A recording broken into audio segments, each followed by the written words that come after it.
Dapat magising at tanggapin ng mga Ruso ang realidad. Ayon kay United States Vice President James David Vance, noong Setyembre 28, maraming tao ang namamatay at wala silang masyadong napapala dito. Sapat nang makasira kay Vladimir Putin ang mga salitang iyon. Lalo na't galing ito sa bansang akala niya'y napaniwala niyang suportahan ang Russia, ilang buwan lang ang nakalipas. Pero may dagdag na kirot sa sinabi ni Vance. Hindi lang ang United States ang nagsasabing natalo na ng Russia ang digmaan, pati mga Ruso rin. Sa malaking dagok kay Putin, aminado ang mga Ruso na natalo sila sa digmaan sa Ukraine. Hindi ito ang inaasahan ni Putin. Nang una niyang ipinasok ang kanyang puwersa sa Ukraine noong Pebrero 2022, inasahan niyang agad madudurog ang paglaban ng mga Ukrainian.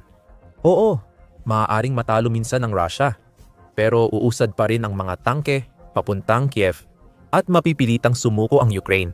Noong inangkin ng Russia ang Crimea, noong 2014 doon nagsimula ang problema ng matinding lumaban ang Ukraine. Napaatras ang hindi handang puwersa ng Russia, nawala ang ilang tagumpay nila sa simula ng espesyal na operasyong militar. Dumagsa ang tulong militar mula kanluran sa Ukraine at nagbago ang pakikidigma dahil sa paggamit ng mga drone. Ngayon, papalapit na tayo sa ika-4 na taon mula nang ilunsad ni Putin ang pananakop.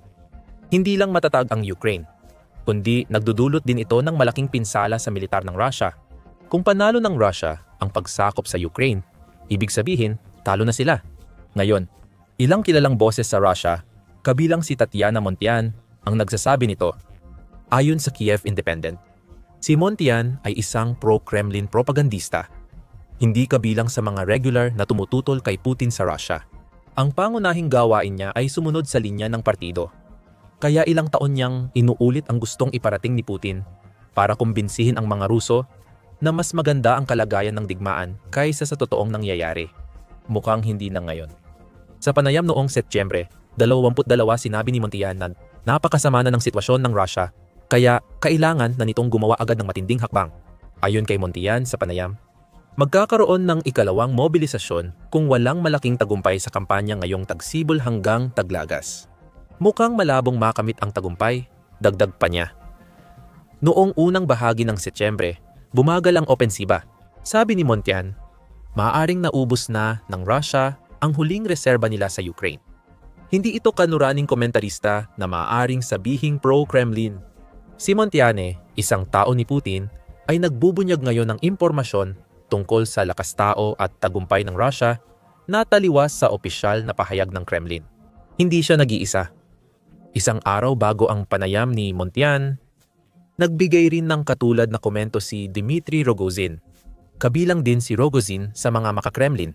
Mahalaga siya kaya itinalaga siya ni Putin bilang senador ng Russia para sa mga sinakop na bahagi ng Zaporizhia, kaya't malakas ang kanyang boses. Pagdating sa nangyayari sa sektor na iyon, sinasabi ni Rogozin na natatalo ang Russia.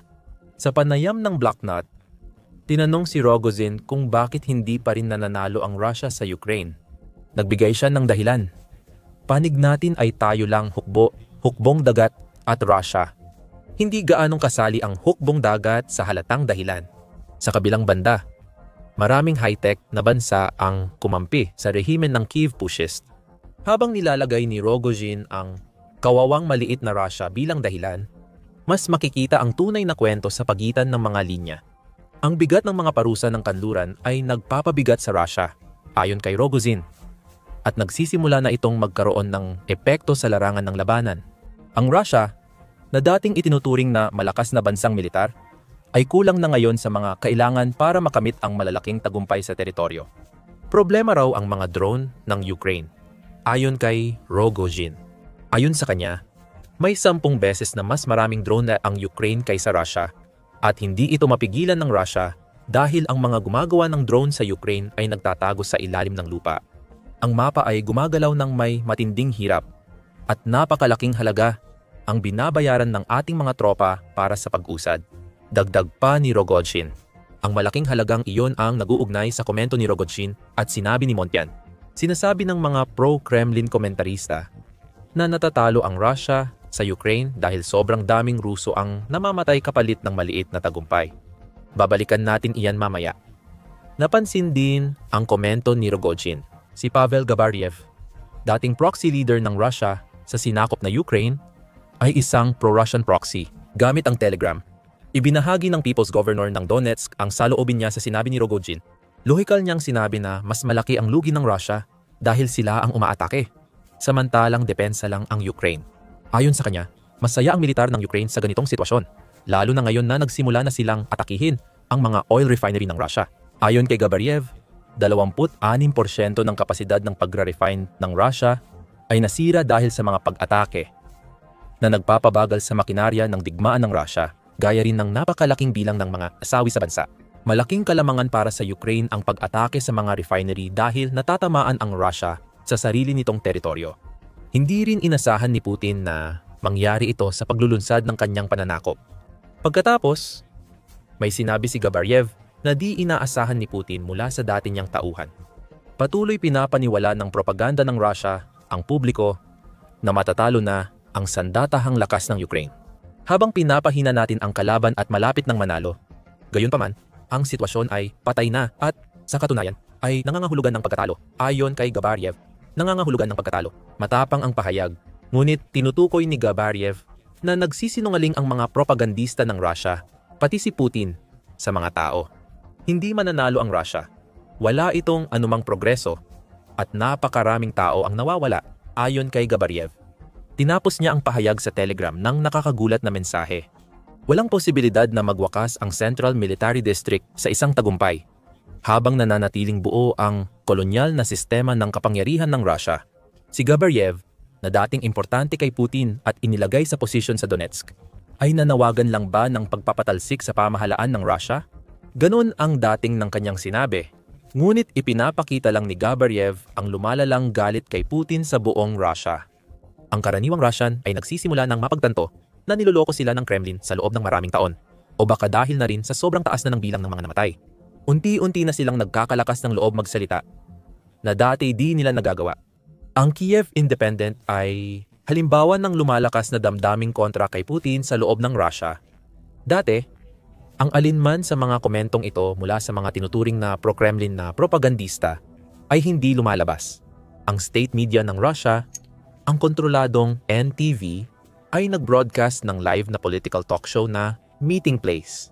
Sa Setyembre 19 na edisyon, may panauhin na nagsabing imposibleng totoo ang mga numerong sinasabi ng Kremlin tungkol sa pagkalugi ng Ukraine sa mga Ruso.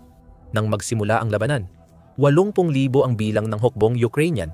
Kalaunan, nadagdagan ito ng 10,000 hanggang 100 at 20,000 kada taon ayon sa panauhin. Imposibleng umabot sa 17 milyon hanggang 2 milyong pagkalugi dahil kung ganoon, wala na ang hukbong Ukrainian. May interesanteng bilang. Tila sinasabi ng Kremlin na 2 milyon na ang nawala sa Ukraine, doble sa casualty rate ng Russia, ayon sa Ukrainian Ministry of Finance. Sabi ng panauhin, imposible ito. Matagal nang natalo ang Ukraine kung totoo ito. Nagpatuloy pa ng kaunti ang usapan. Tinanong ng host ng Meeting Place ang panauhin kung naniniwala silang nagsisinungaling ang Ministry of Defense ng Russia. Nakagulat ang sagot ng panauhin. Hindi lang atin, sagot niya. At idinagdag niyang malaking pagkakamali ang maliitin ang hukbong sandatahan ng Ukraine. Pag-isipan mo ang mga implikasyon dito. Ito ay mga komento na nagmumula sa isang karaniwang Russian na tila nagpapakita ng iniisip ng marami sa loob ng bansa tungkol kay Putin at sa madugong digmaan na pinasok niya ang kanyang mga tao. Bukod pa rito, ang mga komentong ito ay naipalabas ng live sa state-owned television. Lumalala ang sitwasyon para kay Putin at pati mga himpilan ng Kremlin ay balisa at handang magpahayag ng pagtutol. Marahil hindi ito nagkataon lang na lahat ng mga komentarista na nagsimulang magpahayag na natatalo ang Russia sa digmaan sa Ukraine ay nagsimulang magsalita pagkatapos ng panayam na ito. Maaaring may nawalang mahalagang hadlang. Ngayon, nanganganib si Putin sa lumalalang negatibong opinyon ng publiko.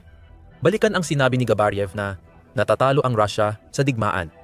Aminado siya rito, pero hindi sa inaasahan mong paraan. Hindi iyon ang punto ni Gabariev at ibang komentarista. Natalo ang Russia dahil muntik nang bumagsak ang kanilang militar sa depensa ng Ukraine.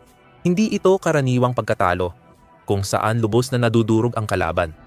Epekto ito ng ilang salik. Una, gaya ng nabanggit sa panimula, ang espesyal na operasyong militar na dapat ilang araw lang ay tumagal ng ilang taon. Natalo ang sarili nito, ang Rusya. Pinapakita sa mundo na hindi ito kasing epektibo bilang bansang militar tulad ng pinaniniwalaan sa loob ng dekada. Ang unang pagkatalo ay ang kahihiyang dulot ng pagkabigong magtagumpay agad. Ang mas mahalagang pagkatalo ay dahil sa lumalabas na hindi kayang manalo ng Rusya. Maaaring kakaiba pakinggan, pero talo rin ang bansang umaatake ngunit hindi umuusad, tulad ng winasak ng kalaban. Ito ang problema ng Rusya. Sa kabila ng lahat ng yaman at tao nitong inilaan sa Ukraine, halos wala itong nakuha sa teritoryo. Sa bawat araw, dumarami ang kamatayan at lumalakas ang senyales na mapipilitang sumuko ang Rusya sa pag-agaw ng soberanya ng Ukraine. Ano ang mga palatandaan ng nalalapit na pagkatalo ng Rusya? Paano kung simulan sa maliliit na tagumpay ng Rusya? Ipinapakita ng Kiev Independent kung gaano kalala ang mga tagumpay na ito para sa Rusya sa 2025. Tandaan na ito ang taon kung kailan inilunsad ni Putin ang summer offensive ng Rusya laban sa Ukraine. Sa simula ng opensibang ito, idineklara ni Putin, ang buong Ukraine ay atin, ayon sa isinulat ng Atlantic Council noong Setyembre 2. Sabi pa ng Pangulo ng Rusya, may dahilan tayong maniwalang kaya nating talunin ang puwersa ng Ukraine. Noong Marso, ipinakita ni Putin ang kumpiyansa sa nalalapit na tagumpay ng Rusya. Baka hindi siya kumpiyansa at nagsisinungaling na naman sa kanyang mga tao. Tapos na ang tag-init na opensiba at narito na ang mga numero. Ayon sa Ukrainian Mapping at Deep State Open Source Intelligence Organization, nakuha ng Rusya ngayong tag-init ang 1,548 kilometro kwadrado o 577 milya kwadrado sa kanilang opensiba. Oo, mas marami iyon kaysa sa nakuha ng Rusya mula Hunyo-Agosto 2024, pero maliit pa rin. 0,256% lang ng buong teritoryo ng Ukraine. Kung isama ang 2,000 at 25 lumalala pa ang mga numero. Mula Enero 1 hanggang Agosto 31, 200 at 10,000 sundalo ng Rusya ang namatay o nasugatan.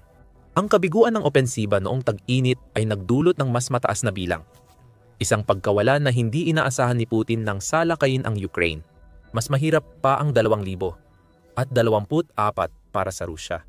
Ayon sa ulat ng Al Jazeera, noong nakaraang taon, 4,100 at 68 kilometro.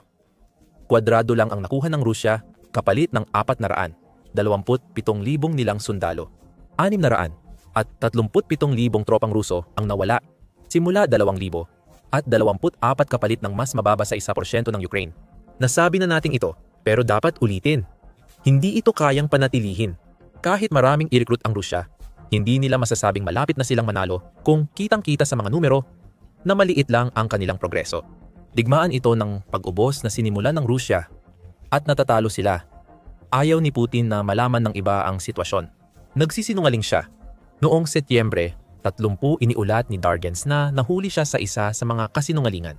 Nagsimula ito nang maglabas ang Ministry ng Depensa ng Rusya ng mapa sa Telegram channel nila. Sa una, walang kakaibang napansin. Sabi ng ministeryo, ipinapakita ng mapa ang mga teritoryong nakuha ng Rusya mula 2,025 at kahit may duda sa mga tagumpay, mukhang normal ang lahat. Gayunpaman, may ilang matatalas ang mata na nakapansin na ang pagiging normal ang pinakahuling bagay na masasabi tungkol sa mapang ito. Hindi moderno ang mapa. Tansya ko, mahigit 50 taon na ito. Patunay dito ang isang lungsod na tinatawag na Siversk na nakalagay bilang Yama sa mapa. Hindi na tinawag na Yama ang Siversk mula pa noong 1973.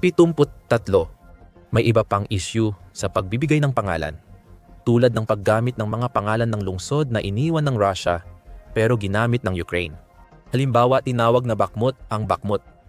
Mukhang walang problema doon, di ba? Gayunpaman, hindi na tinatawag ng Russia ang Bakhmut sa pangalang iyon, kahit na dati nila itong ginagamit ilang dekada na ang nakalipas. Sabi ni Dargan, minsan na lang nila ginagamit ang pangalan sa opisyal na dokumento. Kapag isinama sa issue ng Yama, ang paggamit sa Bakhmut ay patunay na luma ang mapa ng Russia. Lumilitaw na ginagamit ng Russia ang lumang mapa para bigyang katwiran ang kanilang teritorial na nakuha. Tinamaan ng sariling bala ng Russia Ministry of Defense ang kanilang kredibilidad sa isang mapa. Bakit pa nila gagamitin ang luma nilang mapa kung hindi nila niloloko ang mga numero. Posibleng lumang hangganan ng lungsod ang ginamit sa mapa, kaya lumalabas na mas malaki ang nasakop ng Russia kaysa sa totoong nangyari.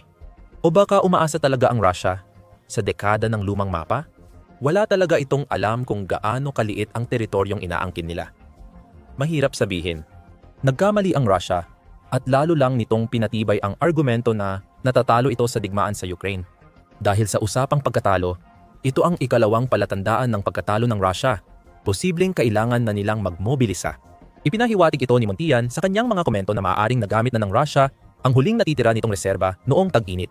Ibig sabihin, kailangan ni Putin na humanap ng mga tao mula kung saan man. Ayaw na ayaw niyang kumuha pa ng mga sundalo sa pamamagitan ng mobilisasyon. Ginawa na ito ng Russia noong 2022, ngunit hindi naging maganda ang resulta. Ipinagmamalaki ng Russia na 50,000 bagong draft ay nasa Ukraine. Ngunit lumalabas din ang maraming reklamo. Kulang sa liderato, mapanganib na taktika, at kulang sa training ng mid-ranking opisyal. Hindi natanggap ang bayad, ayon sa Cable News Network noong Nobyembre 2022. Bukod sa galit sa harapan, ipinakita rin ng mga asawa at ina ng namobilisang sundalo ang matinding galit. Ayon sa Chatham House, sa pagtatapos ng 2023, nagiging mas malaking banta kay Putin ang pamilyang ito dahil sa kanilang mga protesta, petisyon at apela. Hindi lang ito simpleng abala kay Putin. Palatandaan ang mga protestang ito ng galit na pinatibay ng tumawag sa NTV na nagsabing nagsisinungaling ang Russia sa sarili nitong tao. Alam ni Putin na posibleng magalit ang mga tao kung may isa pang mobilisasyon. Patuloy pa rin siyang naghahanap ng mga tinatawag ng Radio Free Europe, Radio Liberty na maaaring isakripisyo. Nabuo ang malaking recruitment network sa Rusya, pero baka kulang pa rin ito. Noong Setyembre, iniulat ng Ukraine Wire na muling pinag-iisipan ng Rusya ang mobilisasyon habang naghahanda para sa opensibang maaaring tumagal hanggang taglamig. Ayon sa ulat, mga 35,000 sundalo kada buwan ang nire-recruit ng Rusya.